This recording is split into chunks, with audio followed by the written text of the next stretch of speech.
১৯ মে ইরানে খুব বড় ধরনের হামলা চালানোর কথা ছিল যুক্তরাষ্ট্রের, কিন্তু তা স্থগিত করেছেন প্রেসিডেন্ট ডোনাল্ড ট্রাম্প। উপসাগরীয় অঞ্চলের নেতারা ওয়াশিংটনকে তেহরানের সঙ্গে আলোচনার জন্য আরও ২ বা ৩ দিন সময় দেওয়ার অনুরোধ করেছিলেন। তাই ২-৩ দিন দেরি করতে রাজি হয়েছেন দয়ার সাগর ট্রাম্প। কেউ এখানে যুক্তরাষ্ট্রের ক্ষেপণাস্ত্র ফুরিয়ে যাওয়ার বিষয়টি মনে আনবেন না কিন্তু। ট্রাম্প বলেছেন, কাতার, সৌদি আরব, সংযুক্ত আরব আমিরাত এবং আরও কিছু দেশ কূটনীতির জন্য আরও কিছু সময় দেওয়ার অনুরোধ করার পর তিনি মার্কিন প্রতিরক্ষা দপ্তরকে আপাতত ইরানে হামলা স্থগিত করার নির্দেশ দেন। না হলে এই হামলাটি ১৯ মে চালানোরই কথা ছিল। সাংবাদিকদের তিনি বলেন, আমরা আগামীকাল একটি খুব বড় ধরনের হামলা চালানোর প্রস্তুতি নিচ্ছিলাম। আমি এটি কিছু সময়ের জন্য স্থগিত করেছি। আশা করি হয়তো চিরতরে, তবে সম্ভবত কিছু সময়ের জন্য, কারণ ইরানের সঙ্গে আমাদের খুব বড় ধরনের আলোচনা হয়েছে।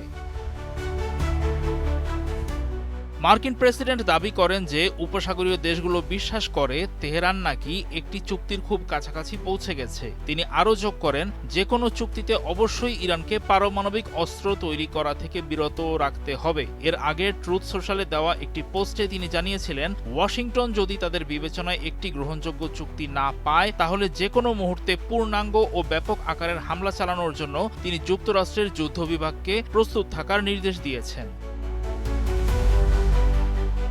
যুদ্ধবিরতির পর থেকে ইরানকে একের পর এক হুমকি দিয়ে চলেছেন ডোনাল্ড ট্রাম্প। সপ্তাহ শেষে তিনি ইরানকে সতর্ক করে বলেছিলেন, দেশটির সময় নাকি ফুরিয়ে আসছে। ওয়াশিংটনের দাবি মেনে না নিলে দেশটির আর কিছুই নাকি অবশিষ্ট থাকবে না বলেও হুমকি দিয়েছিলেন তিনি।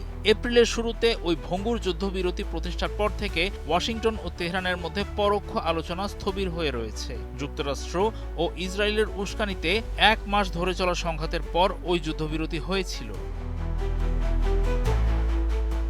ইরানের প্রেসিডেন্ট মাসুদ পেজেশকিয়ান জোর দিয়ে বলেছেন, সংলাপ মানে আত্মসমর্পণ নয়। ১৮ মে সামাজিক যোগাযোগ মাধ্যম এক্সে দেওয়া একটি পোস্টে তিনি প্রতিশ্রুতি দেন, সমস্ত শক্তি দিয়ে ইরানের স্বার্থ ও সম্মান রক্ষা করা হবে। সংলাপ প্রসঙ্গে তিনি লিখেছেন, ইরান ইসলামিক প্রজাতন্ত্র মর্যাদা, কর্তৃত্ব এবং জাতির অধিকার অক্ষুণ্ণ রেখে সংলাপে অংশ নেয়। কোনো অবস্থাতেই দেশটি তার জনগণের আইনি অধিকার থেকে পিছপা হবে না।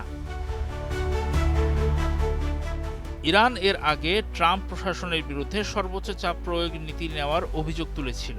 একই সঙ্গে দেশটি জোর দিয়ে বলেছে, তাদের পারমাণবিক কর্মসূচি শান্তিপূর্ণ এবং তারা তাদের ইউরেনিয়াম সমৃদ্ধকরণ সক্ষমতা পুরোপুরি বন্ধ করবে না। এছাড়া নিষেধাজ্ঞা প্রত্যাহার, যুদ্ধের ক্ষয়ক্ষতির ক্ষতিপূরণ, লেবাননে ইসরায়েলের সামরিক অভিযান বন্ধ এবং হরমুজ প্রণালীর ওপর সার্বভৌমত্বের স্বীকৃতির দাবি জানিয়েছে ইরান।